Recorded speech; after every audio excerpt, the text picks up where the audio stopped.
Batch 1 में जितने भी लोग कंपल्सरी इंग्लिश में और स्पोकन इंग्लिश में थे, उनका जूम सेशन शुरू हो चुका है कन्वर्सेशन का, ठीक है। तो वो अपना शेड्यूलर देख कर जरूर लगा लेना, क्योंकि अगर आप वो शेड्यूलर मिस करोगे तो उसको हम तो 1 काउंट कर देंगे, आपका काउंट नहीं, आप नहीं मिस भी कर जाओगे तो हम काउंट कर देंगे। इसीलिए उसको कभी भी लाइटली मत लेना। अगर आपने शेड्यूलिंग किया है अपने स्पोकन बैच का तो जरूर से उसको अपना ले लेना सेशन, ठीक है। चलो आओ ध्यान से देखो, मेलिवोलेंट क्या है भाई? बैड आपकी इच्छा है, आपकी इच्छा गलत है, आप चाहते हो दूसरों का बुरा हो। आप मेलिवोलेंट एडजेक्टिव है ना, मेलिवोलेंट इंटेंशन रखते हो। फिर आप कहोगे कि मैं तो हमेशा चाहता हूं सबका भला हो, मैं कभी भी ऐसी इच्छा नहीं रखता हूं कि दूसरों का बुरा हो। तो आप बेनिवोलेंट हो। आप बेनिवोलेंट हो, उसका सिनोनिम क्या है? काइंड एंड जेनरस, दूसरों का भला चाहने वाला, ऑल के प्रति सच्चा, ऑल के प्रति सच्चा, ऑल्ट्रिस्ट। लेकिन ऑल्टर है इसका रूट, ऑल्टर का मतलब होता है अदर के प्रति सच्चा। फिलांथ्रोप, देखो फिलांथ्रोप भी रूट का बना हुआ है। फिल मतलब लव होता है, जहां भी फिल देखो समझ जाओ लव, और एंथ्रोप का मतलब होता है मानव। फिलांथ्रोप हो गया मानवता प्रेमी। बेनिग्नेंट, देखो बिनाइन का मतलब होता है बेनी का साइन रखने वाला, अभी बताऊंगी। बेनिग्नेंट और बिनाइन ये सिनोनिम इनके, ठीक है। नेक्स्ट आओ मैलेड्रॉइड। मैंने कहा था क्या कि बेनी और वोलेंट, वोल देखो ध्यान से, जैसे आप पढ़ते हो कि वोल पढ़ते हो कि ये हमारी बॉडी में जो हाथ के मसल्स है वॉलेंट्री मसल्स है। वॉलेंट्री मसल्स का मतलब क्या हुआ? वॉलेंट्री का मतलब होता है कि हम अपनी इच्छा से मूव कर लेते हैं। हार्ट का मसल हो, हमारे लंग्स का हो, हमारे इंटेस्टाइन का, वो वॉलेंट्री मसल्स नहीं होता। तो वोल का मतलब होता है इच्छा, और मैल मतलब बैड इच्छा रखने वाला, अच्छी इच्छा रखने वाला, ठीक है। देख लिया। अब आओ नेक्स्ट पोर्शन में मैलेड्रॉइड। मैंने ऑलरेडी एड्रॉइड बताया हुआ है। मैंने कहा था एड्रॉइड राइट हैंड होता है, लेकिन राइट हैंड से हम कैसे होते हैं भाई? राइट हैंड से हम स्किल्ड होते हैं। तो एड्रॉइड मतलब स्किल्ड है, तो मैलेड्रॉइड क्या होगा? अनस्किल्ड, क्लमजी, ढंग से काम नहीं कर पा रहे हो, very awkward, not skilled, clumsy, है ना। अगर आप मैलेड्रॉइड हो तो आपसे काम ढंग से नहीं होता, ठीक है। नेक्स्ट आओ मेलिडिक्शन एंड बेनिडिक्शन। डिक्शन मतलब वर्ड्स हुआ, यार कुछ ऐसे बुरे शब्द में किसी के लिए कहूं कि उसका नाश हो, तो वो क्या है? श्राप दे रही हूं, मेलिडिक्शन है। लेकिन अगर मैं किसी को ब्लेसिंग दे रही हूं तो बेनी मतलब अच्छे शब्द, डिक्शन मतलब शब्द, है ना। बेनी मतलब अच्छे, डिक्शन मतलब शब्द। तो बेनिडिक्शन होता है क्या? अच्छे शब्द जिनके लिए हम प्रयुक्त कर रहे हैं, इसका मतलब है ब्लेसिंग। और सिनोनिम में देखो बेनिसन लिखा है, जो कि नेक्स्ट पेज में वो सारे वर्ड्स ही है, इसीलिए अब उसको मैं बताने जा रही हूँ। कुलदीप कुछ भी क्लास कट नहीं हुआ है, चल तो रहा है सब। जितेंद्र आप लोग रिटन में हो, इसमें कई बच्चे स्पोकन के भी हैं, ठीक है, जो स्पोकन भी ले लिए और आपका ये बैच भी लिया है, तो उनके लिए कह रही हूँ। अब जो सिर्फ टारगेट में हो, पीओ में हो, एयरफोर्स में हो, वो स्पोकन वाले नहीं है, तो उनके लिए वो जूम वाला सेशन नहीं होता बेटा।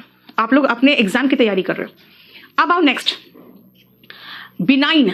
मैंने कहा भाई बेनी मतलब अच्छा, इनमें हमें अच्छे साइन दिखाई देते हैं, तो वो लोग बिनाइन हैं। जो अच्छे साइन वाले होते हैं वो काइंड होते हैं, वो किसी का बुरा या डैमेज नहीं चाहते, ठीक है।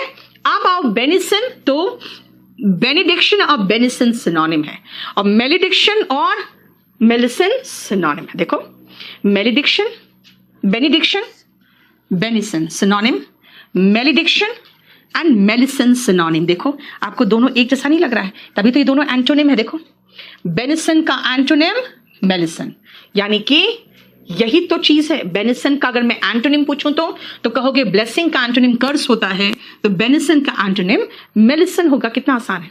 यस, मैलाफाइड, मैलाफाइड भी तो वही है। फाइड का मतलब क्या होता है? विश्वास, है ना। मैलाफाइड इंटेंशन, जिसका गलत इंटेंशन होता है, ठीक है। नेक्स्ट आओ बेनिग्नेंट एंड इंडिग्नेंट। बेटा ये अलग है, ठीक है, ये अलग है। बेनी का मतलब हुआ अच्छा, बेनिग्नेंट और बिनाइन अब क्या क्या है, तो मैं क्यों इतना अलग अलग पढ़ाऊं? मैं एक जगह ही सारा फिट कर दिया। देखो तो बेनिग्नेंट, बिनाइन, बेनिवोलेंट, फिलैंथ्रोप, ऑल्ट्रुइस्ट, काइंड, इतने वर्ड है जो सिनोनिम है। इन सब का मतलब हो गया दयालु, जो दूसरों का अच्छा चाहता है, दूसरों का भला चाहता है, सबके प्रति सच्चा है, लोगों को पैसे वैसे देके हेल्प करता है, वो दयालु है, ठीक है, हो गया। नेक्स्ट आओ इंडिग्नेंट। बेटा इंडिग्नेंट का अलग मीनिंग है। अगर आप कभी फील करते हो यार मेरे साथ एकदम गलत हुआ, मतलब अंदर से गुस्सा, क्रोध और रोना आता है, ऐसे समय में आप इंडिग्नेंट फील करते हो, आपको लगता है आपके साथ गलत हुआ। आपको रोना आ रहा है और आप गुस्से में भी हो, at that time people will से he is extremely indignant now. देखो, ठीक है। अब आओ बेनिफिशियरी और बेनिफैक्टर। देखो कैसे आपके पेरेंट्स या कोई रिलेटिव ने आपके नाम पे कुछ धन संपत्ति दे दिया, आपका नाम कर दिया, या फिर किसी ने आपको अच्छा खासा पैसा दिया कि चलो तुम बिजनेस स्टार्ट कर लो, तो वो कौन है? वो बेनिफैक्टर है, वो बेनिफैक्टर। लेकिन जिसने लाभ प्राप्त किया वो कौन है? वो बेनिफिशियरी। लाभ प्राप्त करने वाला बेनिफिशियरी और लाभ पहुंचाने वाला बेनिफैक्टर। फैक्टर का मतलब हो गया कारक। वो कारक जो दूसरों का लाभ पहुंचाता है वो बेनिफैक्टर है, और जो लाभ प्राप्त करता है वो बेनिफिशियरी है। देखो ध्यान से, क्लियर? नेक्स्ट आओ, आवाज कट रही है? हाँ, बेनिफैक्टर देने वाला होता है बेटा, और बेनिफिशियरी लेने वाला होता है। जो देने वाला है बेनिफैक्टर है, आप क्या हो? आप बेनिफिशियरी हो, ठीक है। आपके पेरेंट्स जो अपना पैसा धन संपत्ति आपको दे रहे हैं आपको करने के लिए, तो बेनिफैक्टर है, and beneficiary is one who gains, ठीक है। नेक्स्ट आओ बेनिफैक्ट्रेस। खुद सोचो, हम एक्टर का फीमेल को एक्ट्रेस कहते हैं, तो बेनिफैक्टर का फीमेल को बेनिफैक्ट्रेस कह देते हैं। यानी अगर कोई व्यक्ति अगर आपको दे रहा है पैसा वगैरह, काम वगैरह शुरू करने के लिए, और वो व्यक्ति महिला हो, तो हम उसको बेनिफैक्टर नहीं बेनिफैक्ट्रेस कहेंगे, ठीक है। अब आओ, ठीक है, बेनिफैक्टर समझ गए, तो मेलीफैक्टर क्या है भाई? वो कारक जो आपको नुकसान पहुंचाए, गलत इरादा रखे। MAL तो हर जगह की मीनिंग देता है, नेगेटिव मीनिंग। देख लो, गलत प्रवृत्ति वाला व्यक्ति, a person whose intention is wrong और इविल। एक सेकेंड बेटा, पर्सन इतना देर हो गया, कितनी देर में भेजेगा वो? इज रॉन्ग और इविल इज मेलीफैक्टर, ठीक है। अब आओ देखो, सारा का सारा वर्ड में या तो मतलब है कि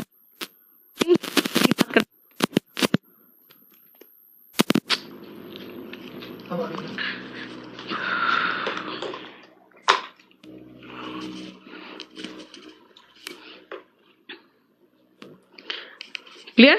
देखो ध्यान से, मेलीफैक्टर होता है वो पर्सन जिसका इंटेंशन रॉन्ग हो या इविल हो, ठीक है। नेक्स्ट सुनो, नोटा बेनी। नोटा बेनी क्या है? ध्यान से सुनना, ये फॉरेन वर्ड है। नोटा का मतलब होता है नोट, और बेनी का मतलब अभी बताया था मैंने, गुड। याद रखना, गुड तो एडजेक्टिव है। जब हम वर्ब की बात करें ना, तो वर्ब की विशेषता एडवर्ब बताएगा, तो एडवर्ब होता है गुड का एडवर्ब वेल। नोट वेल, देखो, नोट वेल, ठीक है। नोट वेल, इसका मतलब क्या है? अगर मान लो कोई बहुत important, cacophony, okay, Sunil Arya लिख रहा है, करती आवाज आ रही है मेरी शायद, देखो अब ठीक है। सुनो, नोटा बेनी का मतलब क्या है? ध्यान से सुनना। मैंने आपको एक बहुत इंपॉर्टेंट सा मैंने आपको इंफॉर्मेशन दिया, बहुत इंपॉर्टेंट इंफॉर्मेशन है, तो मैंने ऊपर लिख दिया नोटा बेनी। जैसे मैंने नोटा बेनी लिखा, आप लोग सब ध्यान से पढ़ोगे इंफॉर्मेशन को। क्यों? क्योंकि इसका मतलब वेल, ठीक है, इसका मतलब है नोट वेल। क्लियर? नेक्स्ट आओ, मैल, अगेन मैल, मेलेस या मेलेडी, इन दोनों का मतलब होता है अस्वस्थता, बीमारी, इलनेस, डिजीज, यही सब है। इसीलिए देखो, मेलेस, मेलेडी, इलनेस, डिजीज, ये सब सिनोनिम है, यानी अनवेलनेस है ना। जब सही नहीं है आपकी तबीयत तो it is malady, there is some malady, ठीक है। क्लियर? नेक्स्ट आओ, ठीक है, मैलेडी तो जानते हैं, मेलोडी तो कहते हैं भाई मेलोडी ना खाओ खुद जान जाओ, नहीं, लेकिन वो टॉफी नहीं है। मेलोडी इज द ट्यून, एक ट्यून जो किसी सॉन्ग को बनाता है। तो कई ट्यून ऐसे से जुड़ते, देखते हैं ऐसे से ट्यून दिखता है आपको, यही सब साइन होते हैं ट्यून के, है ना। तो वो मिलके एक धुन बनाता है, इसीलिए ट्यून हो या ट्यून से बना हुआ कोई सॉन्ग हो, दैट इज मेलोडी। इसीलिए मधुर जो होता है ना, वो मेलोडियस होता है। एंड मेलोडियस का एंटोनिम ही अभी सुनील तुमने बताया, कैकोफनी, है ना। क्लियर? बोलो, कोई प्रॉब्लम यहां तक?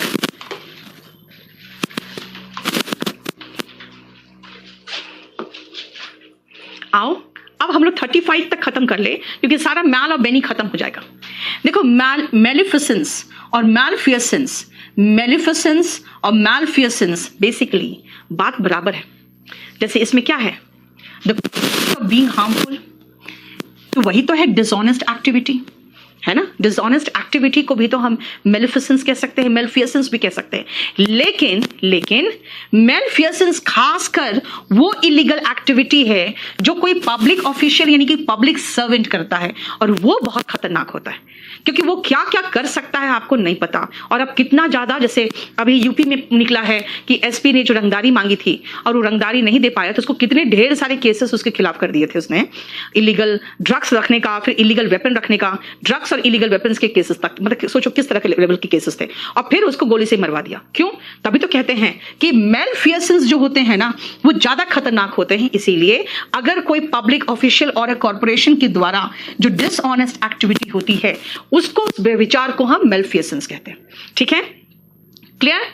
नेक्स्ट आओ, जब आप किसी के प्रति मैलिस भावना रखते हो ना, यानी कि रॉन्ग भावना रखते हो, तो सेम देखो ना, MAL कहीं पर भी दिख रहा है हमारे साथ, हम तो इससे उब गए इस वर्ड से। क्यों? सब जगह ये दुर्भावना, गलत इरादा, है ना, हार्मफुल, हार्म करने का इरादा, सब जगह तो वही आ रहा है। और कंटेंट का मतलब क्या होता है? कंटेंट का मतलब होता है संतुष्ट। कंटेंट्स में कह रहे हैं, सामग्री के अंदर की नहीं बात करें, कंटेंट का मतलब होता है संतुष्ट। तो मैल कंटेंट और संतुष्ट, मैल कंटेंट हो गया असंतुष्ट। ठीक है, देखो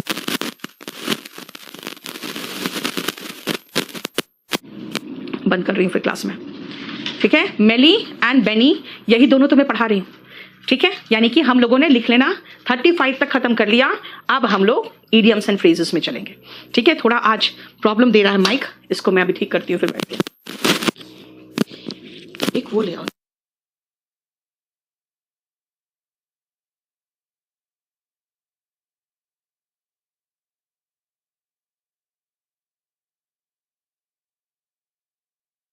पैसिव वॉइस में लास्ट ये कहा था आपको करने को, और मैंने कहा था इसमें स्ट्रेट अवे खाइए। देखो कि जब एडजेक्टिव, क्योंकि आपको पता है ऑब्जेक्ट होता है तभी हम पैसिव वॉइस बनाते हैं, है ना। अब एडजेक्टिव है तो पैसिव वॉइस कैसे बनाएं? तो उसको जबरदस्ती मैं कह सकती हूं, जबरदस्ती का पैसिव वॉइस बना रहे हैं कैसे? Medicines are awful when they are tasted, these mangoes tasted, those mangoes tasted, सार का मतलब हो गया those mangoes were sour when they were tasted, and this surface feels smooth का हो गया this surface is smooth when it is felt। ठीक है, अब आते हैं हम लोग पैसिव वॉइस विज़ वर्ब। अब सुनो, पैसिव वॉइस ऑलमोस्ट खत्म है, लेकिन कुछ कुछ चीजें में आप फंसोगे, तो आप उनको देख ले जरा, इन 5 सेंटेंसेस को करो, और ठीक है आप जैसे भी करना है करो, लेकिन मुझे सिर्फ वर्ब का फॉर्म चाहिए, यानी कि आपको जो देना है मुझे, अरे यार,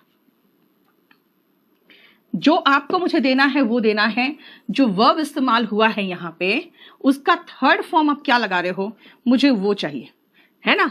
बना तो फटाफट। भूपेंद्र, तुम 5 बार गुड आफ्टरनून करोगे यार, सबका नीचे कर दिया तुमने। चलो,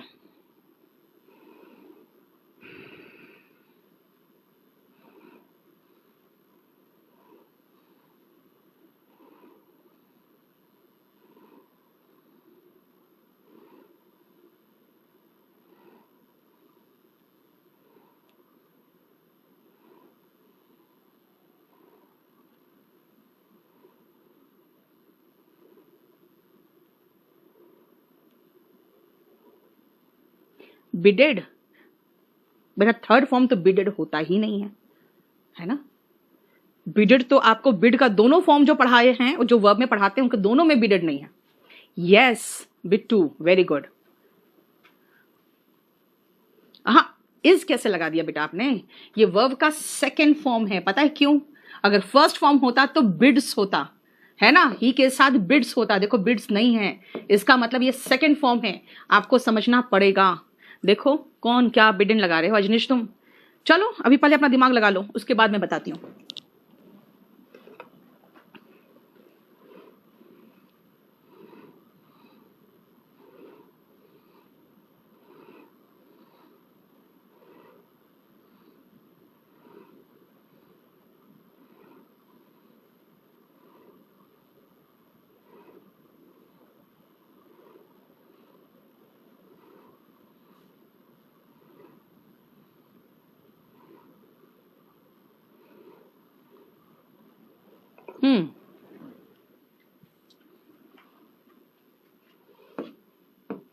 देखो ध्यान से, बिड का अगर बोली लगाना है ना, जरा वर्ब के फॉर्म्स जाके देख लो, बोली लगाना अगर है तो तीनों फॉर्म सेम था। बिडन कहां से आ रहा है, तीनों फॉर्म सेम था।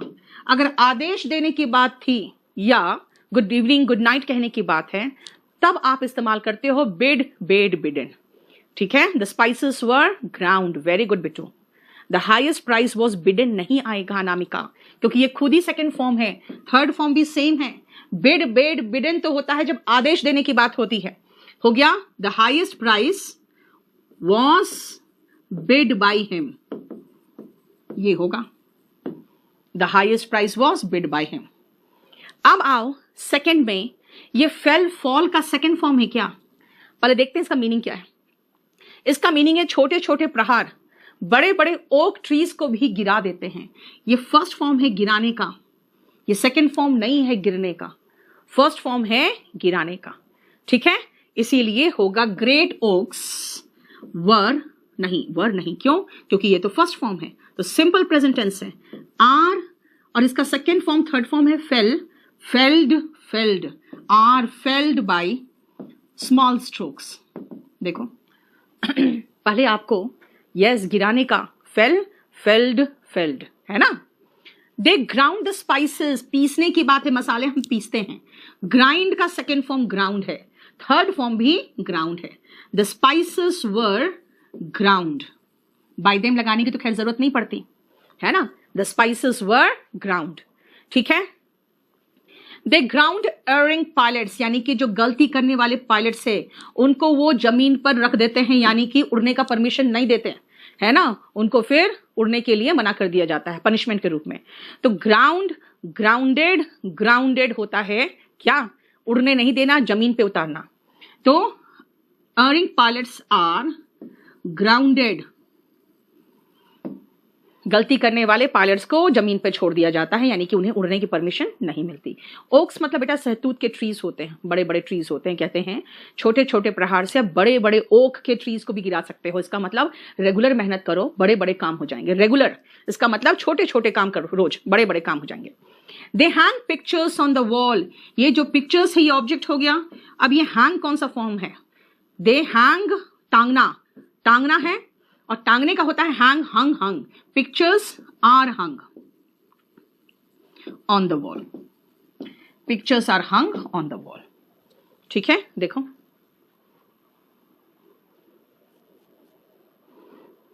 बोलो कोई प्रॉब्लम?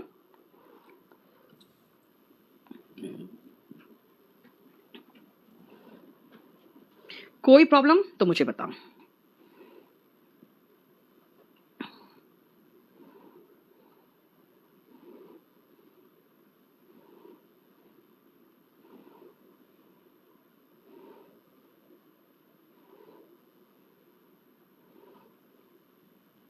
पिक्चर्स हैंग्ड, आराधना उसको फांसी पे चढ़ा दोगे आप?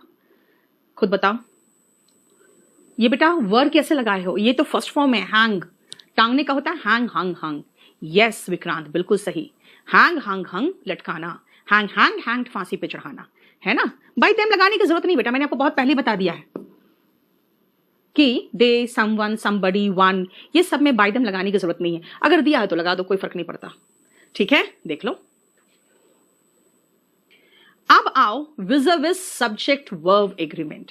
सब्जेक्ट वर्ब एग्रीमेंट के अकॉर्डिंग, क्योंकि आप सब्जेक्ट वर्ब एग्रीमेंट पढ़ चुके हो इसीलिए आपसे होना चाहिए। अब आप खुद करो।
वेरी गुड रजत, किड्स कर दोगे यार, सन्स है। बहुत अच्छा विक्रांत। वर्ब के फॉर्म्स की पीडीएफ डलवा दो बेटा, वो तो आपके वर्ब चैप्टर में। एक काम करो, इसमें वर्ब का जो फॉर्म्स नहीं है एंड मास्टरिंग फॉर्म्स ऑफ है ना, वो दोनों डाल दो। Mastering form of verb and rules वाला है ना, वो डाल दो इस बैच में। Yes Vikrant, very good.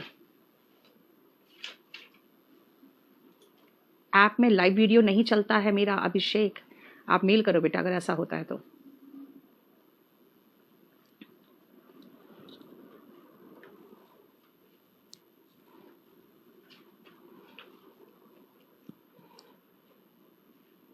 जल्दी जल्दी, हम लोग को जल्दी आगे बढ़ना है, बहुत जल्दी करो। अब हम लोग चैप्टर के एंड में पहुंच चुके हैं।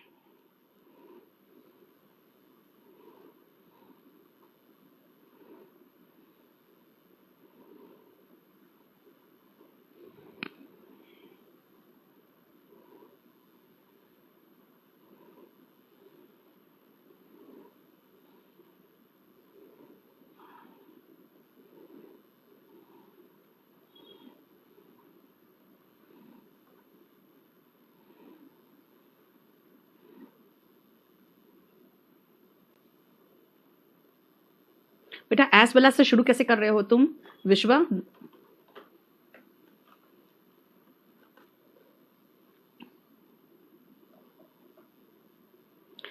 शुरू करें। The robbers killed the merchant as well as his sons. The merchant as well as his sons. अब है कि ठीक है V2 है, तो मैं वॉस लगाऊं कि वर लगाऊं? Were killed by the robbers. अब मैं were killed by the robbers तो ठीक है, लेकिन वॉस की वर्ड, आपने सब्जेक्ट वर्ब एग्रीमेंट में एक चीज पढ़ा होगा कि एज वेल एज से जोड़ते हैं तो वर्ब फर्स्ट सब्जेक्ट के अकॉर्डिंग चलता है। द मर्चेंट के अकॉर्डिंग चलेगा तो वॉस आएगा, वर नहीं। ठीक है, देखो क्लियर। नेक्स्ट आओ। I help neither him nor his accomplices, ना ही उसकी सहायता की ना ही गुनाहगार के साथियों की सहायता की मैंने। तो नीदर ही, नीदर तो अब हिम नहीं होगा ना बेटा, शुरुआत में आएगा तो ही होगा ना। Nor his accomplices। अब मुझे नहीं समझ में आ रहा है कि मैं लगाऊं was helped by me कि were helped by me। ठीक है, फिर याद करेंगे, हम लोगों ने सब्जेक्ट वर्ब एग्रीमेंट में पढ़ा है कि जब नीदर नॉर से जोड़ते हैं तो वर्ब नजदीक वाले सब्जेक्ट के अकॉर्डिंग चलता है, यानी कि accomplices के अकॉर्डिंग चलेगा तो प्लूरल होगा। ये नहीं रहा फिर, है ना? समझ में आ रहा है? जो सब्जेक्ट वर्ब एग्रीमेंट में पढ़ा है ना, उसको यहां अप्लाई करना पड़ेगा, क्योंकि आपके पास दो ऑप्शन होंगे, एक में सिंगुलर वर्ब, एक में प्लूरल वर्ब। इसका मतलब है सब्जेक्ट वर्ब एग्रीमेंट का नॉलेज होगा तब ये बनेगा, बाकी तो हमें सब आता ही है कि नथिंग बट टू बर्ड्स। अब ये है V2, तो वॉज सीन होगा कि वर सीन होगा बाई अस, क्या होगा? अब याद करो, जब नथिंग बट से जोड़ते हैं, नथिंग बट से, तो हम नथिंग के अकॉर्डिंग चलते हैं, और नथिंग मतलब अनकाउंटेबल नाउन हमेशा सिंगुलर वर्ब लेता है। हो गया, देखो नथिंग के साथ सिंगुलर वर्ब आता है ना? बीइंग क्यों लगा रहे हो बेटा, ये तो सिंपल पास्ट है। God helps none but the brave, none but the brave. अब मैं क्या लगाऊं, इज हेल्प्ड की आर हेल्प्ड बाय गॉड। अब हम फिर से याद करेंगे कि जब हम नथिंग बट से जोड़ते हैं तो नथिंग के अकॉर्डिंग चलता है, लेकिन याद करो नन बट से जोड़ते हैं तो सेकेंड सब्जेक्ट के अकॉर्डिंग चलता है। और फिर हमने ये भी पढ़ा था कि द प्लस एडजेक्टिव होता है तो वो प्लूरल नाउन बन जाता है। ये सारे वीर लोग, द रिच सारे अमीर लोग, द पुअर सारे गरीब लोग, है ना? इसीलिए प्लूरल है तो प्लूरल वर्ब आएगा। देखो बोलो बेटा, नथिंग अनकाउंटेबल नाउन है, नथिंग बट नहीं, नथिंग। फिर याद करो, they killed more than one deer, याद है? मोर देन वन, मैंने कहा था मोर देन वन अगर एक साथ होता है तो सिंगुलर नाउन लेता है, सिंगुलर वर्ब लेता है, मैंने ये बताया था। More than one deer was killed होगा। देखो पैसिव वॉइस, ठीक है ना? इसीलिए कोई नई चीज नहीं पढ़ा रही हूं, बस पैसिव वॉइस को दूसरे चैप्टर से मिक्स कर रही हूं, बस और कुछ नहीं। आंसर ये दिया है, देख लेना, खत्म। बोलो।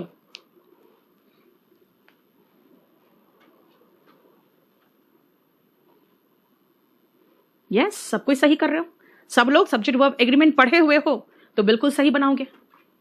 ठीक है, अब हम चले दूसरा चैप्टर में।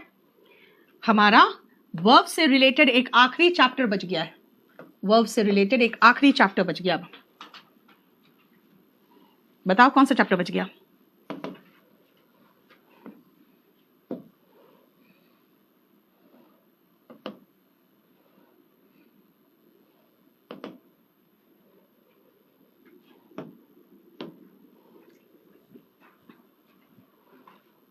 प्रपोजिशन एंड फ्रेजल वर्ब की शीट बन गई बेटा, बन गई है।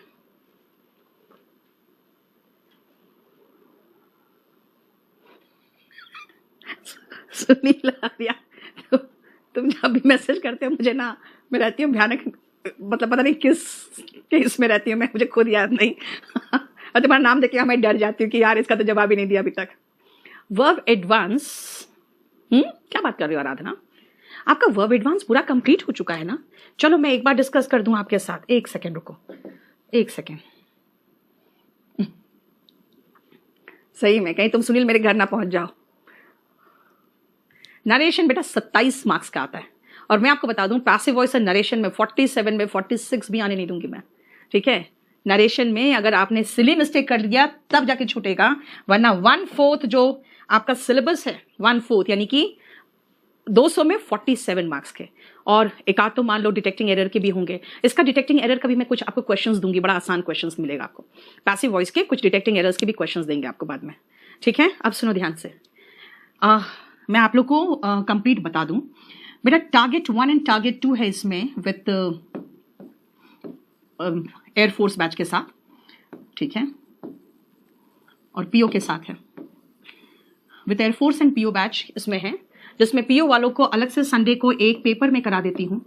संडे को सिर्फ आपका पीओ का अलग से एक पेपर इसलिए कराना जरूरी हो जाता है क्योंकि उनके बच्चे कंफ्यूज रहते हैं क्वेश्चंस कैसे आएंगे। तो इसीलिए, क्योंकि पीओ का क्वेश्चन का पैटर्न है ना, हर साल चेंज कर देता है। ठीक है, हर साल चेंज कर देता है। ठीक है, और बाकी इसमें एयरफोर्स है एंड पीओ है। आपका कंप्लीट डिटेल में बता दूं बेटा कि आपके बैच में सबसे पहले जब टारगेट 1 शुरू हुआ है तो मैंने वर्ब शुरू किया था। हालांकि वर्ब से जानते हो, जैसे अभी भी मैंने बैच नंबर 8 वर्ब से शुरू किया है। वर्ब में सही कहे तो लास्ट में आते थे बच्चे झेल जाते हैं मुझे, क्योंकि उसमें है ना करीबन कुछ नहीं तो मुझे लगता है करीबन 500 वर्ड तो खाली वर्ब के, कंफ्यूजिंग वर्ब के होते हैं, जिसमें सही में बिल्कुल झेल जाते हैं। टेंस से अच्छा लगता है बच्चों को पढ़ना। तो इसमें जो हम कर रहे हैं सीरियल ऑर्डर में, वर्ब हो गया है, टेंस हो गया, क्वेश्चन टैग हो गया, कंडीशनल सेंटेंस हो गया। ठीक है, उसके बाद मूड हो गया होगा, एक बार चेक कर लेना आप लोग। उसके बाद इन्फिनिटिव एंड जेरेंड हो गया होगा। ठीक है, कॉजेटिव वर्ब। उसके बाद infinitive gerund causative verb, participle, inversion हो गया होगा। ठीक है, उसके बाद देन पैसिव वॉइस, और अब होगा नरेशन। इसके अलावा जो चीजें होंगी वो छोटा मोटा चीज होगा, वो सब छोड़ दे। बाकी ये जरा देखो तो, इतने हो गए ना नरेशन छोड़ के, देखो तो। हाँ सुनील, कभी कभी सही में बिल्कुल लगता है मैं पागल हो जाऊंगी। पार्टिसिपल विक्रांत हो चुका है, हाँ पार्टिसिपल तो हो चुका है। इन्फिनिटिव जेरेंड के बाद हम पार्टिसिपल किए होंगे लास्ट में। ठीक है, पार्टिसिपल थोड़ा कंफ्यूजिंग तो है, ये तो जान लो अच्छी तरह से, और पार्टिसिपल से क्वेश्चन कम ही आते हैं। ठीक है, सो नरेशन के बाद मोस्ट प्रोबेबली हो सकता है नरेशन के बाद इसमें टारगेट 3 ज्वाइन होगा, क्योंकि फिर हम पार्ट्स ऑफ स्पीच में चले जाएंगे। नाउन, प्रोनाउन, एडजेक्टिव, एडवर्ब, ठीक है, कंजंक्शन, आर्टिकल, प्रेपोजिशन, ये सब चैप्टर आ जाएगा। फिर पैरलिज्म, ये सब चैप्टर आ जाएगा। ठीक है, तो हाँ 02 में, यमुना 02 में बिल्कुल नहीं होगा वर्ब, आपका नहीं हुआ होगा, क्योंकि मैंने कहा ना टारगेट 2 एंड एयरफोर्स वगैरह 10 से शुरू हुआ है। तो हम जब भी अपने बैच चलाते हैं ना बेटा, तो एक बार यहां शुरू करते हैं, एक बार यहां शुरू करते हैं, और तीसरा यहां से शुरू होता है। ठीक है, तो हो सकता है आपके नरेशन के बाद आप में एक और बैच ऐड हो, अभी हमने डिसाइड नहीं किया है, ठीक है। देखो बिल्कुल कंप्लीट क्लियर, एकदम क्लियर पिक्चर हम आपको दिखा देते हैं आपके बैच का सिचुएशन का, चले, ठीक है। तो उसके बाद जब आप पैरेललिज्म वगैरह सब खत्म हो जाएगा यहाँ पे, तब आप टारगेट 2 एयरफोर्स पीओ वाले को वर्व कराएंगे और उसके बाद सीधा फिर ये बैच आपका उनका फिनिश हो जाएगा, ठीक है। अभी नहीं पढ़ोगे बेटा वैभव, आपको मैंने जब टेंस कराया था तो मैंने कहा था वर्व के फॉर्म्स रट्टा मार लो, ये कहा था आपको, है ना, वर्व के फॉर्म्स रट्टा मार लो, क्योंकि वर्व के फॉर्म्स ही काम के थे आपके जो टेंस में थे, वरना इसमें वर्व चैप्टर में खाली कंफ्यूजिंग वर्व ही तो पढ़ाते हैं। चलो अभी आप लोग अपने आप कुछ नहीं पढ़ोगे, अपने आप लोग कुछ भी नहीं पढ़ोगे, क्लियर। चलिए अब हम आते हैं नेक्स्ट चैप्टर, नरेशन। वो प्रेमचंद, मुझे पता है बेटा, क्वेश्चन का आपको पूरा कंप्लीट क्वेश्चंस मैं नहीं दे पाई हूं। अब ये चैप्टर मेरा आखिरी है, इसके बाद मेरा पूरा कंप्लीट नोट्स कंप्लीट हो गया है, अब मेरा नोट्स बिल्कुल कंप्लीट हो गया। अब हो सकता है ये पूरा कंप्लीट नोट्स एक अलग से बुक फॉर्म में आएगा, तो जो लोगों को नहीं, हम लोग को पीडीएफ नहीं, हम लोग को प्रिंट आउट चाहिए, तब वो आप वो बुक ले सकते हो, नहीं तो अभी आपको रुकना पड़ेगा। और वो सबसे पहले तो मैं आपका वो काम करूंगी कि सबका चैप्टर को मर्ज करके सबका क्वेश्चंस बनाना है, ठीक है। चलिए सुनो ध्यान से। नरेशन बेटा हर एग्जाम में 1 ना 2 क्वेश्चन नरेशन के होते हैं, जिसके 25 क्वेश्चन भी होते हैं अगर एग्जाम में, तो नरेशन का 1 आध क्वेश्चन होता है। लेकिन खासकर एसएससी इसको बहुत इंपॉर्टेंस देती है, जैसे स्टेनोग्राफर में 10 क्वेश्चन देगी क्योंकि 100 क्वेश्चन पेपर होता है, और एसएससी मेंस में और सीपीओ के मेंस में इससे जो क्वेश्चंस आते हैं वो 25 से लेकर 27 तक क्वेश्चंस आते हैं, ठीक है। अब नरेशन क्या है और क्यों पढ़ना है, याद रखना, स्पोकन में नरेशन का कोई मतलब ही नहीं बनता।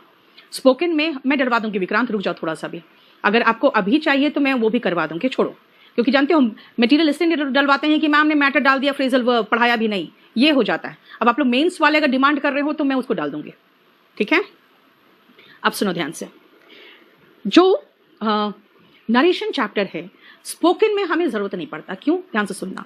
अगर आपने मुझसे पूछा मैम आपका नाम क्या है, तो मैंने किसी को कहा he asked me what my name is, he asked me what my name is, लेकिन अगर हम रूल्स के अकॉर्डिंग देखेंगे तो कहना पड़ेगा he asked me what my name was, he asked me what my name was, क्यों, क्योंकि आस्क्ड पास्ट टेंस है तो आगे पास्ट चलेगा, ठीक है। यानी कि अगर आप नरेशन को स्पोकन से रिलेट करोगे तो मैं कहूंगी स्पोकन में इसको करो ही मत, क्योंकि स्पोकन में अगर नरेशन के रूल्स फॉलो करोगे ना तो बड़ा उटपटांग सा सेंटेंस सब बोलोगे, ठीक है। भाई नाम आपका भी तो वही अभी भी है, लेकिन बोलोगे नहीं व्हाट माय नेम वाज, भाई पास्ट का नाम थोड़ी था, आज भी तो वही नाम है आपका, है ना। इसीलिए ध्यान से सुनो, नरेशन चैप्टर को जब आप पढ़ते हो तो स्ट्रेट अवे अपना लॉजिक अपने पास रखो, क्योंकि इसमें हमें सिर्फ रूल्स के अकॉर्डिंग चलना है कि नरेशन के रूल्स क्या है, क्यों अप्लाई होते हैं। सबसे पहले जो लोग टियर 3 देने वाले हैं वो ये ध्यान रखना अच्छी तरह से कि हम कभी भी प्रेसी में, और जो भी असिस्टेंट कमांडेंट या यूपीएससी वाले स्टूडेंट हैं वो याद रखना कि हम कभी भी कॉम्प्रिहेंशन में डायरेक्ट स्पीच का इस्तेमाल नहीं करते। डायरेक्ट स्पीच नॉट यूज्ड इन, चलो इसको सेंटेंस को सही कर लो, अदरवाइज जरूरी तो नहीं है, क्योंकि is not used in precis and comprehension. Direct speech का इस्तेमाल हम कभी भी प्रेसी और कॉम्प्रिहेंशन में क्यों नहीं करते, इसलिए नहीं करते क्योंकि जो आप छोटे क्लास में आप पढ़ोगे ना तो आप देखोगे छोटे क्लास में जैसे कि कछुआ खरगोश की कहानी पढ़ोगे या किसी भी जैसे किसी भी छोटे छोटे स्टोरीज पढ़ोगे तो देखोगे उसमें ना डबल इन्वर्टेड कॉमा में वो डाला हुआ रहेगा जो उसने कहा, ठीक है ना। क्यों, क्योंकि छोटे जो बच्चे होते हैं ना वो खुद को इमेजिन करने लगते हैं उस सिचुएशन में कि खरगोश कैसे बोल रहा होगा, कछुआ कैसे बोल रहा होगा, है ना। इसीलिए डायरेक्ट स्पीच कहते हैं जो बेसिक फॉर्म ऑफ स्पीच है। अगर मुझे इंग्लिश नहीं आती है या हिंदी, मान लो हिंदी नहीं आती है, आप ज्यादा रिलेट कर सकते हो, ठीक है। अगर कोई व्यक्ति किसी अंग्रेज से कहता है आपका नाम क्या है, तो वो व्यक्ति जाके किसी और को टूटी फूटी हिंदी में बोलेगा, वो पूछा आपका नाम क्या है, वो पूछा आपका नाम क्या है, इसका मतलब है he doesn't know how to convert that sentence। वो ये नहीं बोल पाया कि उसने मुझसे पूछा कि मेरा नाम क्या है, ये कन्वर्ट नहीं कर पाया वो, इसलिए वो सीधा सीधा जो उसने कहा ना उठा के पेश कर दिया। इसलिए कहते हैं जो बेसिक फॉर्म ऑफ स्पीच है वो डायरेक्ट स्पीच है। इसलिए डायरेक्ट स्पीच को हम जब हाई लेवल चीजें बता रहे हैं यार, प्रेसी एंड कॉम्प्रिहेंशन, तो कैसे इस्तेमाल करेंगे, फिर इस्तेमाल नहीं कर सकते, राइट। इसलिए नरेशन का इस्तेमाल याद कर रखना कि हम इन डायरेक्ट स्पीच का इस्तेमाल करते हैं प्रेसी एंड कॉम्प्रिहेंशन में, और वो टियर 3 का मुद्दा है। इसलिए प्रेसी का मतलब ही होता है बेटा जब आप किसी चीज को 1/3 में लिखते हो और उसमें अपने शब्दों का इस्तेमाल करके, ठीक है, यानी उसका पूरा निचोड़ लेते हैं और अपने शब्दों का इस्तेमाल करते हैं। देखो जैसे उस व्यक्ति ने कहा या कहता है, सेज मतलब कहता है, आई वर्क हार्ड, देखो उसने कहा, वो कहता है मैं मेहनत करता हूं, वो कहता है मैं मेहनत करता हूं, तो बन गया उसका indirect, he says that he works hard, he says that he works hard. इसका मतलब खुद सोचो कि हमने क्या किया, हमने सिर्फ और सिर्फ प्रोनाउन चेंज किया। हाँ, प्रोनाउन चेंज किया तो एक चीज चेंज हो गया कि भाई ही के साथ वर्क नहीं वर्क्स लगता है, यानी कि ठीक है, इतना तो समझदार होना चाहिए कि हम जिस टेंस का इस्तेमाल कर रहे हैं तो ही के साथ वर्ब में एस ई एस लगना चाहिए, वो हमने खुद कर लिया, ठीक है। लेकिन इसमें ये कॉमा, इन्वर्टेड कॉमा कहाँ गया और ये क्यों आया, और ये आई ही में क्यों चेंज किया, ये देखो। सबसे पहले ये सेंटेंस क्या है, ये सेंटेंस असर्टिव सेंटेंस है। असर्टिव सेंटेंस का मतलब क्या होता है, हाँ, असर्टिव सेंटेंस का मतलब होता है, सचिन देखो टीयर 3 में सिर्फ 20 दिन मिला है, हमने अपना बैच अनाउंस कर दिया, क्योंकि बात क्या है कि हमें था कि चलो टीयर 2 टीयर 3 दोनों का एक साथ तैयारी हो जाएगा। अब स्टूडेंट्स का एडमिशंस कम हुआ तो मैंने थोड़ा बैच को एक्सटेंड कर दिया, क्योंकि हम बहुत छोटे बैच लेकर नहीं चल सकते, कम से कम 1000 के ऊपर एडमिशन हो तभी हम बैच शुरू करेंगे। तो अभी हमने उसको थोड़ा एक्सटेंड इसलिए किया, वरना स्टूडेंट नहीं समझ रहे 20 दिन में तो आप तैयारी कर ही नहीं सकते हो टीयर 3 का, 20 दिन में टीयर 3 की तैयारी हो ही नहीं सकती, ठीक है। तो वही मैं कह रही हूँ, अभी से बच्चा लोग को कम से कम है ना टीयर 3 को साथ में आधा घंटा रोज दे देता तो उससे भी चलता, ठीक है। वीक में 3 डेज मेरा क्लास होता, बाकी 3 डेज आधे घंटे अपने आप को दे देता। लेकिन अभी सबका है कि नहीं, पहले टीयर 2 देंगे, टीयर 2 के बाद 20 दिन में टीयर 3 की तैयारी बहुत मुश्किल है। हम तो दे देंगे आपको, लेकिन आप उसको एब्जॉर्ब कर पाओगे तब ना, ठीक है। आ जाओ, देखो असर्टिव सेंटेंस का मतलब क्या है। असर्टिव सेंटेंस का मतलब होता है जो कथन वाले सेंटेंसेस होते हैं, कथनात्मक। कथनात्मक का मतलब क्या होता है, सिर्फ कुछ बताया गया। क्या बताया गया, आई वर्क हार्ड, बताया गया क्या, आई वर्क हार्ड, भाई ये सिर्फ कुछ बताया गया। अगर ऐसे सेंटेंसेस होते हैं तो कंजंक्शन दैट लगता है, इसका मतलब कॉमा, इन्वर्टेड कॉमा हटा के कंजंक्शन दैट लग गया, ठीक है। और चेंज ऑफ प्रोनाउन होता है, भाई चेंज ऑफ प्रोनाउन क्या है, तो देखो खुद ही सोचो, ये तो कॉमन सेंस की बात है यार, कॉमन सेंस की बात है। मैं कहूंगी आई वर्क हार्ड तो आप कहोगे ma'am says that she works hard. अगर मैं आप अकेले को कहूं यू वर्क हार्ड तो कहोगे ma'am says that I work hard. अगर आप क्लास में सब बैठे हो, मैं कहूंगी यू वर्क हार्ड तो आप कहोगे ma'am says that we work hard. और अगर मैं आपको कहूंगी ही वर्क्स हार्ड तो आप कहोगे ma'am says that he works hard.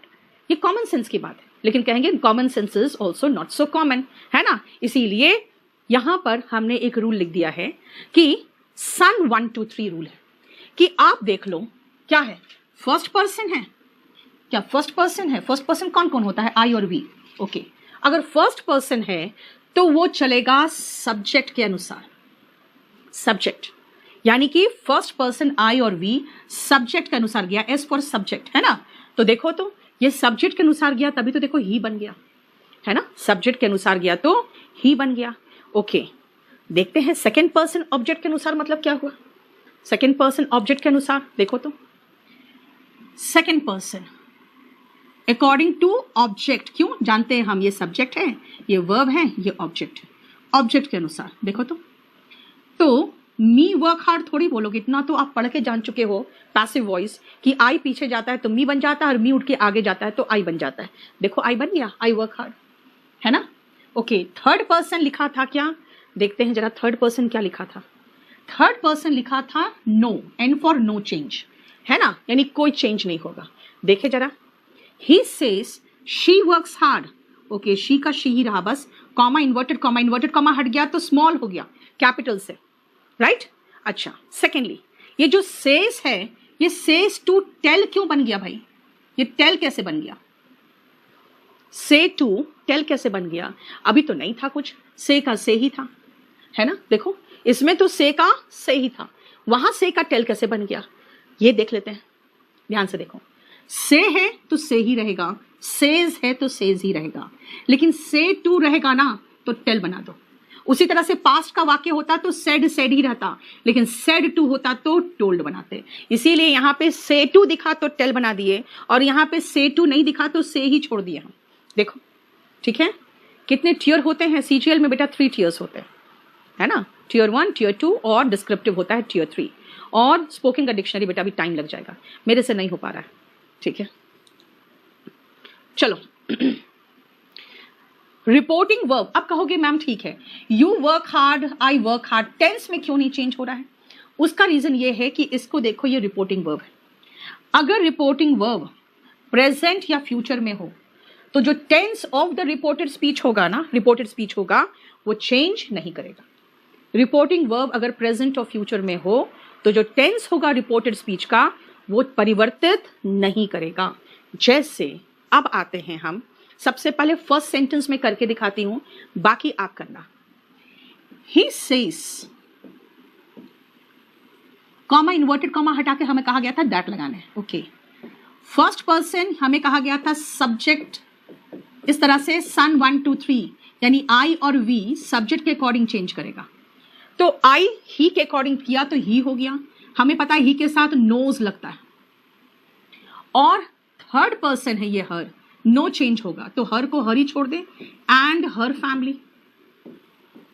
देखो थर्ड पर्सन तो नो चेंज था, ठीक है, क्लियर।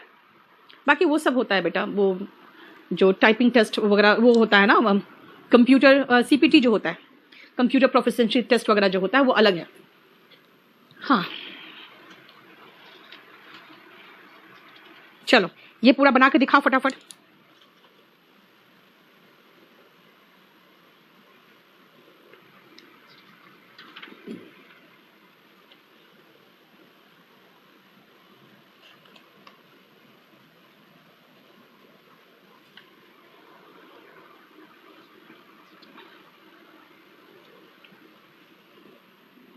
वेरी गुड, बस खाली आपको प्रोनाउन ही तो चेंज करके दिखाना है।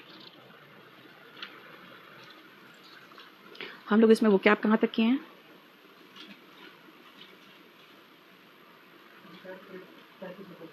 क्योंकि अब 8:35, 9 शुरू नहीं किया था, 9 शुरू नहीं हुआ था इसमें, ठीक है।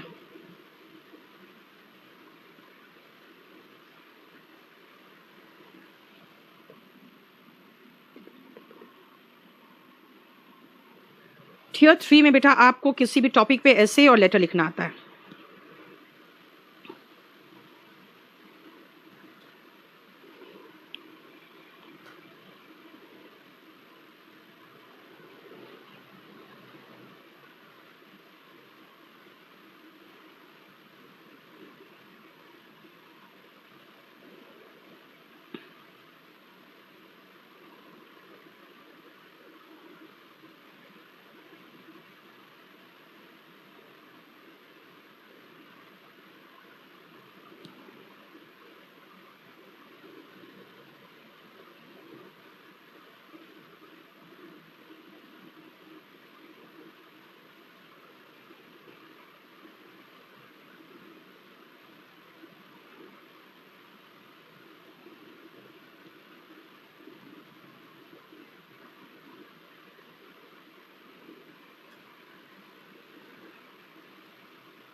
शुरू करें अब।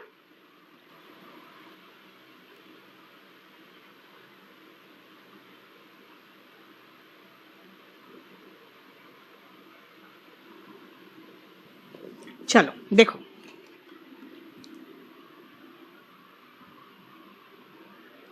he has said to me, you know economy is in problem now।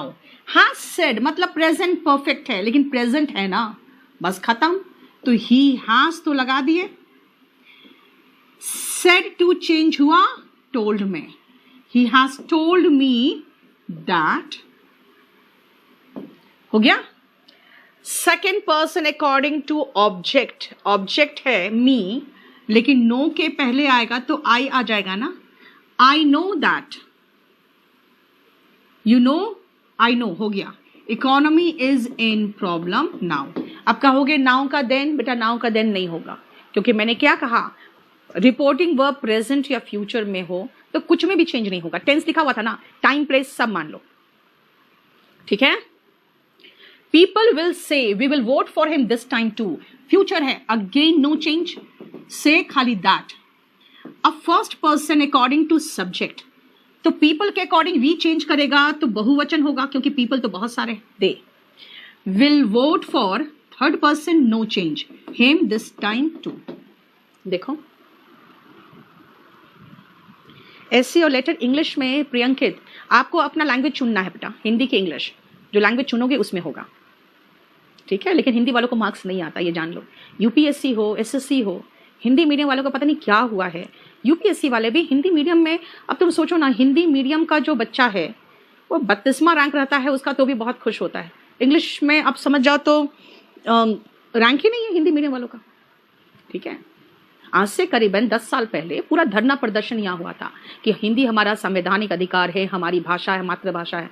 बहुत हल्ला हंगामा किया, हो गया, ठीक है।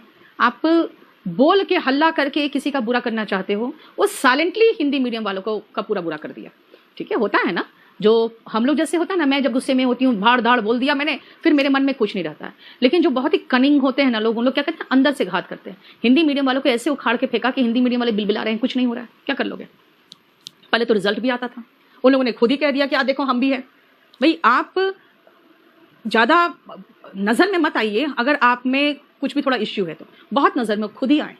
हमारे यहाँ भी कुछ टीचर्स जब कुछ 2018 में बदमाशी किए थे, उसमें 2-4 टीचर जो बढ़ चढ़ के भाग लिए, तो मैंने कहा यार ऐसे ऐसे लोग भी हैं मेरे यहाँ पे जो 2-2 लाख रुपया लेके जा रहे हैं, जिनकी सही में बिल्कुल कोई लेवल नहीं है। तो मैंने उनको यही समझाया था, बाद में कि माफी मांगे, मैंने यही कहा कि सर आप लोग को चुपचाप रहना चाहिए था, क्योंकि आप ही हो जो ध्यान मेरा अपनी तरफ आकर्षित किया।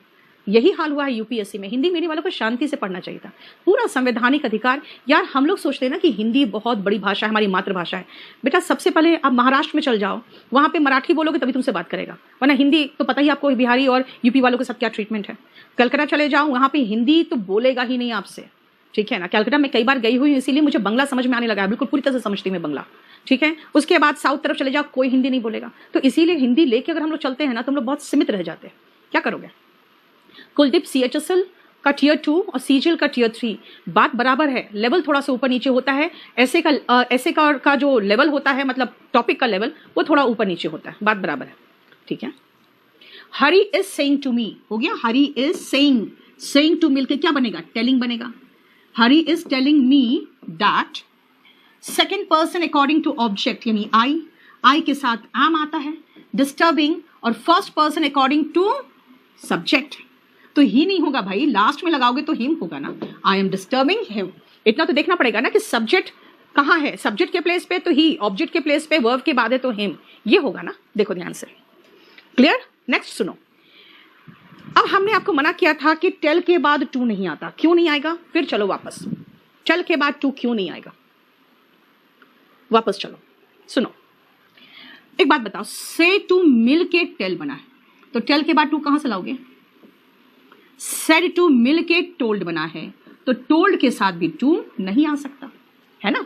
टेल और टोल्ड के बाद टू नहीं आ सकता, क्लियर। नेक्स्ट आओ, उसी चीज को तो मैं समझा रही हूं उसमें कि भाई वी टोल्ड टू हिम गलत है, we told him. He said me नहीं भाई, सेड टू मी लगाओ, क्योंकि सेड मी कुछ नहीं होता, या तो सेड टू मी होगा, नहीं तो टोल्ड मी होगा।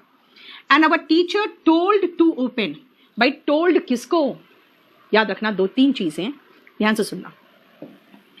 से टू भाई किसको, अगर मैं कहूं आई से टू तो बोलोगे किसको, हिम तो लगाओगे ना, खाली ऐसे थोड़ी बोलोगे आई से टू आई वर्क हार्ड।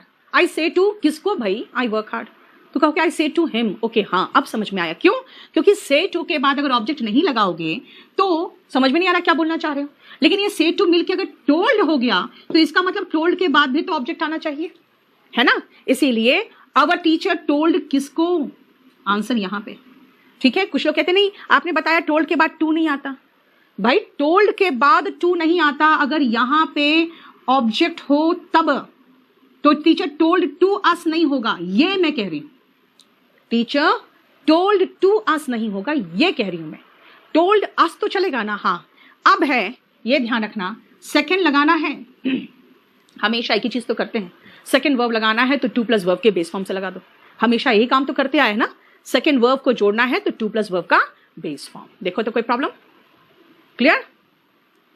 लेकिन फिफ्थ का बच गया है, फिफ्थ समझाने से पहले मैं आपसे जो पूछ रही हूं, पहले बताओ, मैंने कहा टोल्ड के बाद टू नहीं आएगा, कब नहीं आएगा?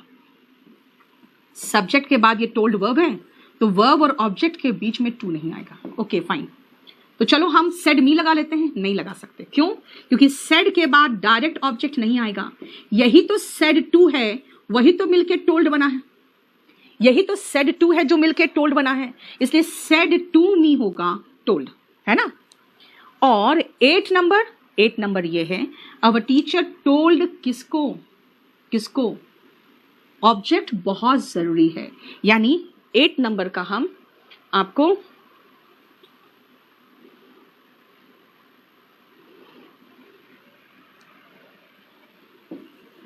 यहां पे एक्सप्लेनेशन लिख के आपको दे देंगे, ठीक है। पहले ये बताओ, समझ में आया? एक छोड़कर, अभी एक नहीं बताया मैंने इसमें आपको, 5 नंबर नहीं बताया। बोलो, ऑब्जेक्ट के पहले टू आएगा बेटा, ऑब्जेक्ट के बाद टू इसलिए आया क्योंकि सेकंड वर्ब को जोड़ना है ना। मेरा स्पोकन का क्लास देखना, या इन्फिनिटिव का भी जानते नहीं हो, सेकंड वर्ब जोड़ना रहता है तो टू प्लस वर्ब का बेस फॉर्म से जोड़ते हैं, ठीक है ना। आई वॉन्ट क्या? टू गो होम, ठीक है, समझ में आया? तो सेकंड वर्ब लगाना था तो टू लगाया। अब सुनो, he was told to leave, कोई इश्यू नहीं, क्यों? क्योंकि ये टू टोल्ड के बाद वाला टू नहीं है। मैंने कहा टोल्ड यानी टेल और ऑब्जेक्ट के बीच में टू नहीं आना चाहिए, ये तो बिल्कुल ठीक है। टू लीव का मतलब टू प्लस वर्ब का बेस फॉर्म, ये तो इन्फिनिटिव वाला टू है ना, ये तो इन्फिनिटिव वाला टू है, इसमें तो कोई इश्यू नहीं, ठीक है। दो को रिपीट करें, मैंने बता दिया आपको, he has said, said to का मिलके टोल्ड हो गया। He has told me that second person according to object, तो आई, अब पूरा सेम है बिल्कुल। हाँ, टू ओपन इन्फिनिटिव है, यस, क्लियर। इसके आंसर्स में थोड़ा एक्सप्लेनेशन चाहिए आपको, वो मैं कर दूंगी। अब आओ जरा इन सब सेंटेंसेस को पहले देखो और इनको आप बनाने की कोशिश करो तो जरा।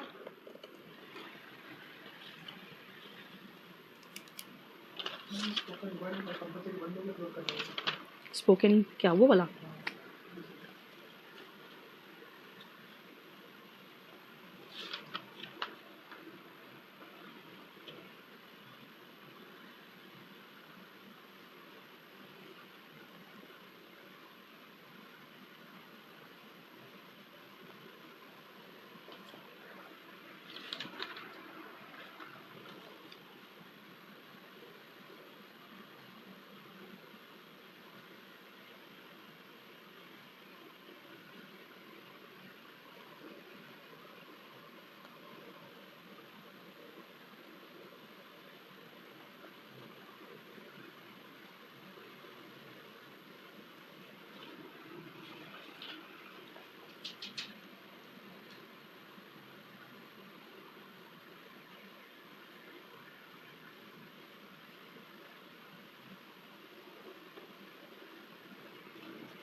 इसको अभी इम्प्रूव करके आज ही डाल देना इस बैच में नरेशन।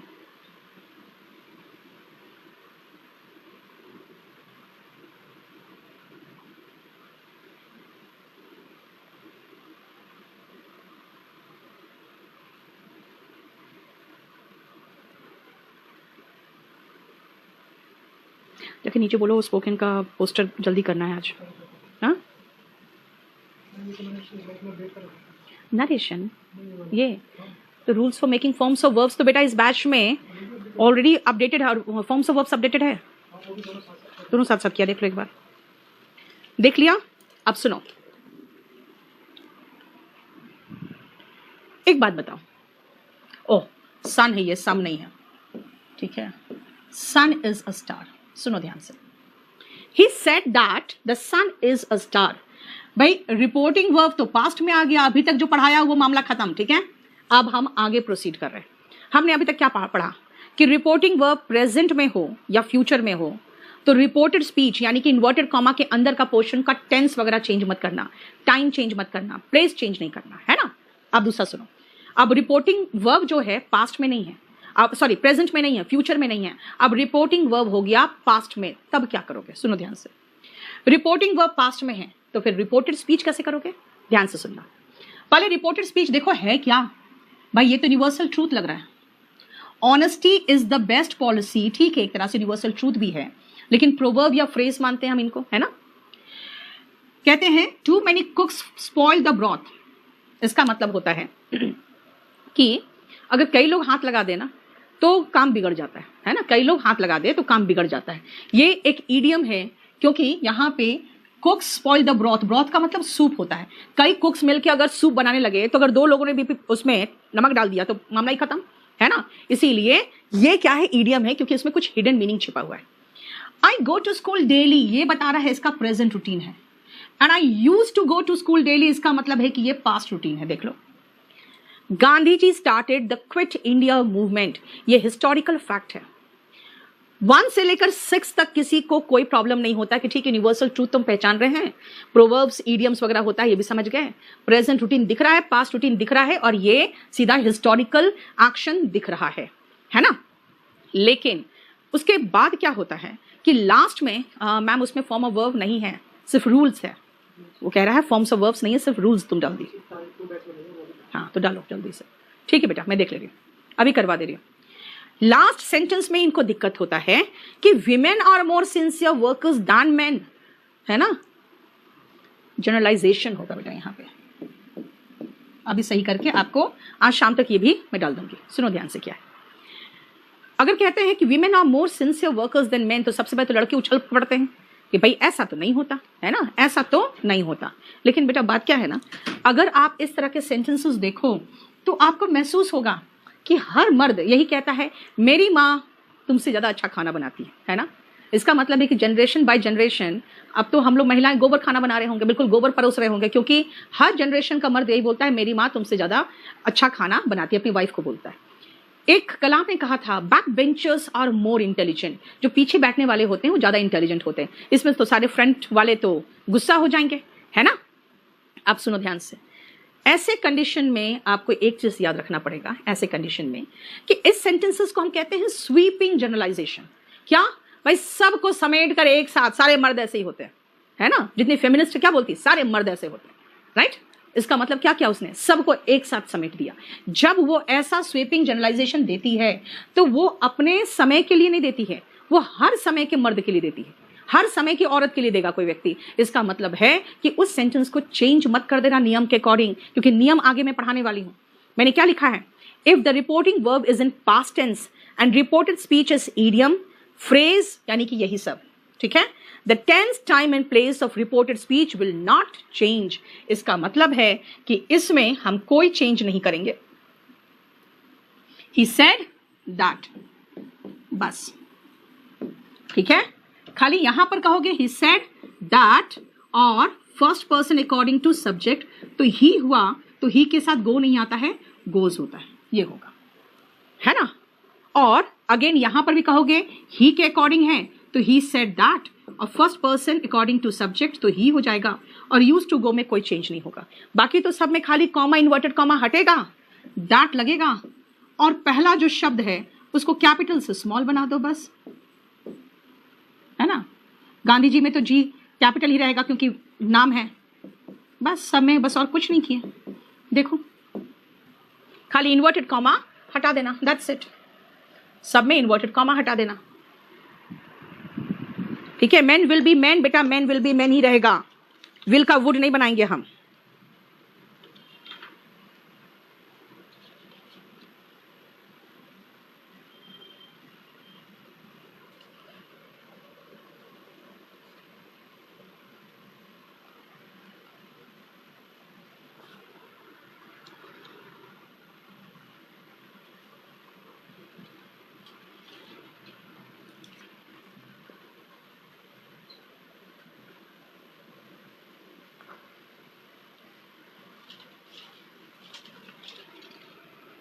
हो गया, बोलो कोई प्रॉब्लम यहां तक। चलो,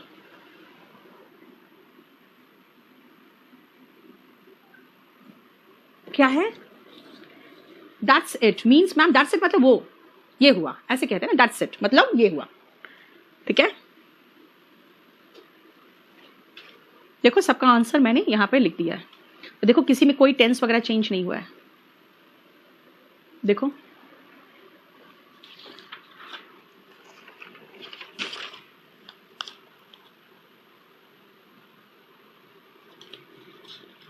क्लियर? नहीं शुभम, ऐसा कोई कहावत नहीं है वीमेन विल बी वीमेन। तुम लोग जबरदस्ती बनाओगे जी। हाँ चलो, अब जरा देखो ध्यान से।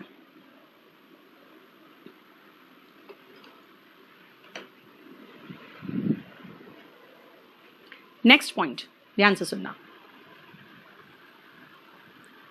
रवि भूषण, कहां तुम झूठ का कंफ्यूज करना चाहते हो सबको? पैसिव वॉइस थोड़ी होगा, फिर वो नहीं रहेगा पैसिव वॉइस में। लास्ट पॉइंट देख लो, क्योंकि इसको आपको याद करके रखना है ढंग से, क्योंकि इसके बाद सारा इसी नियम पे होगा। ध्यान से सुनो। आई केम हियर येस्टरडे, ठीक है, आई केम हियर येस्टरडे। अब ध्यान से सुनना, ऐसे सेंटेंसेस में ना कहोगे ये ईडियम है, कहोगे नहीं, नहीं ना, फ्रेज है, नहीं, यूनिवर्सल ट्रूथ है, बिल्कुल नहीं, है ना। इसका मतलब है अभी जितना पढ़े हो उनमें से कुछ भी नहीं है, कुछ भी नहीं है। देखो जरा, राइट। इसका मतलब है कि अगर रिपोर्टिंग वर्ब पास्ट में हो, देखो ध्यान से, और reported speech idiom, phrase, universal truth, habitual action, historical past, ये सब कुछ भी ऐसा नहीं हो जो अभी बताया आपको मैंने, है ना। तब क्या करोगे? तब टेंस, टाइम और प्लेस चेंज होगा। कैसे? देखो जरा, केम का हैड कम हुआ, आई का ही तो हम पढ़ चुके, कॉमा, इन्वर्टेड कॉमा का भी दैट होता है, हम पढ़ चुके, लेकिन हियर का भी देर हो गया, और यस्टरडे का द डे बिफोर यस्टरडे हो गया, हियर का देर हो गया। देखो जरा ध्यान से, देख रहे हो चेंज? केम का हैड कम हुआ, है ना, हियर का देर, और यस्टरडे का डे बिफोर यस्टरडे, राइट। बस यही नियम तो देखना है कि ऐसा क्या हुआ कि टेंस चेंज हुआ, प्लेस भी चेंज हो गया, और टाइम भी चेंज हो गया। अब मैं बताती हूँ वो कैसे। मैं अपने कॉलेज गई और मैंने कहा I studied here 10 years ago, I studied here 10 years ago। आप मेरे साथ थे। जब आप घर पहुंचे और आपने मान लो 6 महीने के बाद या 1 साल के बाद किसी को बताया कि मैम के साथ मैं गया था और मैम ने ये कहा था, ठीक है, तो आप कहोगे मैम सेड दैट, ओके। लेकिन स्टडीड का हैड स्टडीड बनाओगे, क्यों? क्योंकि मैंने जब बोला तो पढ़ा तो उसके पहले है, तो आपने कहा मैम सेड दैट, तो शी हैड स्टडीड हो जाएगा ना, यानी स्टडीड का हैड स्टडीड बनाया। लेकिन अब आप वहां नहीं हो, उस कॉलेज में नहीं खड़े हो, आप अपने घर में किसी को बता रहे हो ये बात, तो हियर नहीं बोलोगे, आप कहोगे देयर। क्यों? क्योंकि आपका प्लेस चेंज हो गया है। और मैं कह रही हूँ 10 years ago, एगो का मतलब होता है अभी से पीछे। अब आप ये 6 महीने बाद आप किसी को बता रहे हो, अगर आप एगो बोलोगे ना, इसका मतलब जिस दिन आप बता रहे हो उसके 10 साल पहले नहीं, आप बताना चाहोगे कि मैम ने जब ये बात कही थी उसके 10 साल पहले, तो एगो का बिफोर हो जाएगा। तो आप क्या बनाओगे? Ma'am said that she had studied there 10 years before, है ना। इसका मतलब ये हुआ कि आपने स्टडीड का हैड स्टडीड बनाया, हियर का देयर बनाया, और एगो का बिफोर बनाया। ये क्या किया? ये मैंने ये किया। पहले एक बार सीरियसली इस रूल को देख लो, क्योंकि ये पूरा असर्टिव का फाइनल रूल है जिससे मैक्सिमम क्वेश्चन आता है।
एक सेकंड बेटा, खाली आखिरी में एक थोड़ा सा मिस्टेक है, लास्ट खाली इधर सुनो।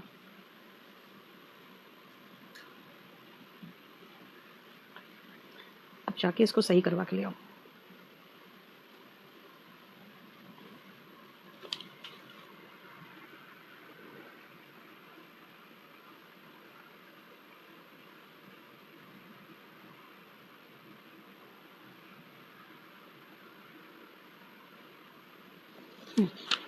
फटाफट खत्म करो इसको, आज ही लूट करना है। सुनो, खाली इसको कर दो। आप इसको तो अभी हटा ही दो, इसको तो ज़रूरी नहीं है यहाँ पे। ये ऊपर का रिपीट हो गया, वो भी गलत तरीके से। अब सुनो ध्यान से, जरा आप एक चीज़ महसूस करो, बहुत आसान है, अगर आप टेंस पढ़े हो तो जानते हो। सिंपल प्रेजेंट का पास्ट क्या है? Simple past. सिंपल पास्ट का past, past perfect. Past perfect का कोई भी पास्ट मैंने पढ़ाया आप लोगों को ना? सिंपल पास्ट का पास्ट कहा था, पास्ट का पास्ट पास्ट परफेक्ट बताया था, और कुछ नहीं बताया था। इसीलिए सिंपल प्रेजेंट यानी कि वर्ब का फर्स्ट फॉर्म वो बन गया सिंपल। एक सेकंड रुकना, अभी रखो। सिंपल पास्ट और सिंपल पास्ट बन गया पास्ट परफेक्ट। इसका मतलब है कि अगर V1 हो तो V2 बना दो, V2 है तो हैड प्लस V3 बना दो, है ना? Had plus V3। लेकिन प्रेजेंट कॉन्टिन्यूअस हो यानी इज एम आर हो तो पास्ट कॉन्टिन्यूअस बना दो, और पास्ट कॉन्टिन्यूअस है तो पास्ट परफेक्ट कॉन्टिन्यूअस बना दो। प्रेजेंट परफेक्ट है तो पास्ट बना दो, पास्ट परफेक्ट। इसका मतलब छोड़ो ना, खाली एक ही चीज तो हम कर रहे हैं, प्रेजेंट का पास्ट, पास्ट का पास्ट परफेक्ट। देखो ना, कोई भी टेंस हो, कोई भी टेंस हो, हम एक ही काम कर रहे हैं, और वो कर रहे हैं प्रेजेंट का पास्ट और पास्ट का पास्ट परफेक्ट, चाहे वो सिंपल वाला क्यों ना हो। चलो कॉन्टिन्यूअस वाला देखो तो, प्रेजेंट का पास्ट और पास्ट का पास्ट परफेक्ट।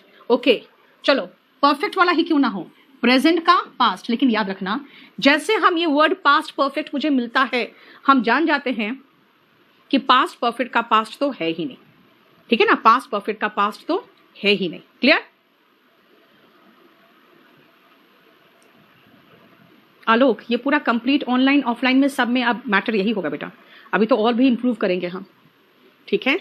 और यानी कि हमेशा हर जगह पे एक ही चीज है, प्रेजेंट का पास्ट और पास्ट का पास्ट परफेक्ट। हर जगह यही हमारा रूल चलेगा, यानी एक एक कदम हम भूतकाल में जा रहे हैं, बस और कुछ नहीं। एक एक कदम भूतकाल में, ठीक है? देख लो,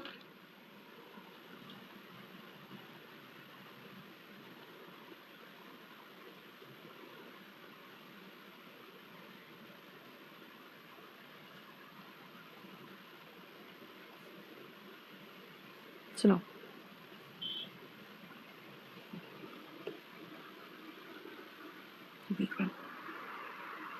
एक सेकेंड,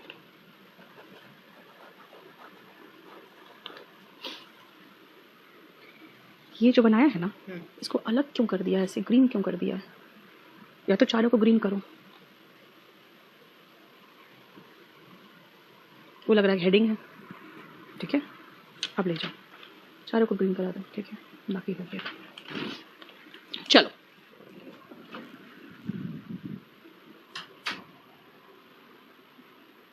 ये हमारा चेंज इन टेंस था। अब जरा मॉडल्स में आओ। मॉडल्स में भाई हम हमेशा प्रेजेंट का पास्ट और पास्ट का पास्ट परफेक्ट कर रहे हैं। जरा देखो, प्रेजेंट का पास्ट कैन का कुड है ना, उसके बाद मे का पास्ट माइट होता है, विल शैल का वुड शुड होता है, राइट? और चेंज ऑफ प्लेस मैंने कहा जगह चेंज है, हियर का देयर, दिस का दैट, दीज का दोस, है ना? और अभी की बात कर रही हूं नाउ, तो आप रात को 10 बजे क्या बोलोगे? देन, है ना? टुडे तो कहोगे दैट डे, टू नाइट तो कहोगे दैट नाइट। क्यों? क्योंकि 10 दिन के बाद टू नाइट ही थोड़ी रहेगा, 10 दिन के बाद तो दैट नाइट हो जाएगा ना। आज मैं कहूंगी यस्टरडे तो आप कहोगे मैम जिस दिन बोली थी ना उसके प्रीवियस डे या द डे बिफोर। आज अगर मैं कहूं टुमारो तो आप कहोगे मैम जिस दिन बोली थी उसके नेक्स्ट डे, देखो द फॉलोइंग डे। अगर मैं अभी कहूंगी 2 days ago तो 5 दिन के बाद आप कहोगे 2 days बिफोर, यानी मैम जिस दिन बोली थी उसके 2 days बिफोर, राइट? अगर मैं आज कहूं लास्ट नाइट तो 4 दिन बाद क्या कहोगे? लास्ट नाइट थोड़े बोलोगे, लास्ट नाइट का मतलब तो फिर कल हो गया, बीता हुआ कल, तो कहोगे द प्रीवियस नाइट, ठीक है?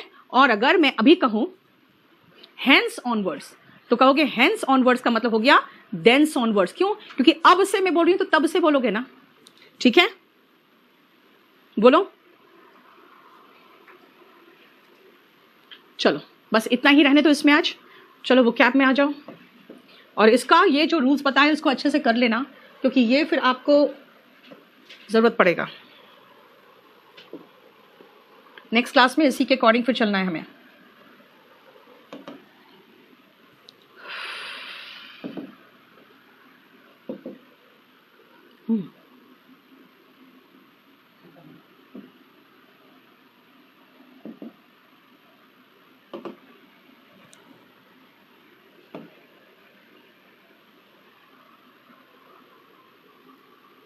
पैंतीस तक हो गया था।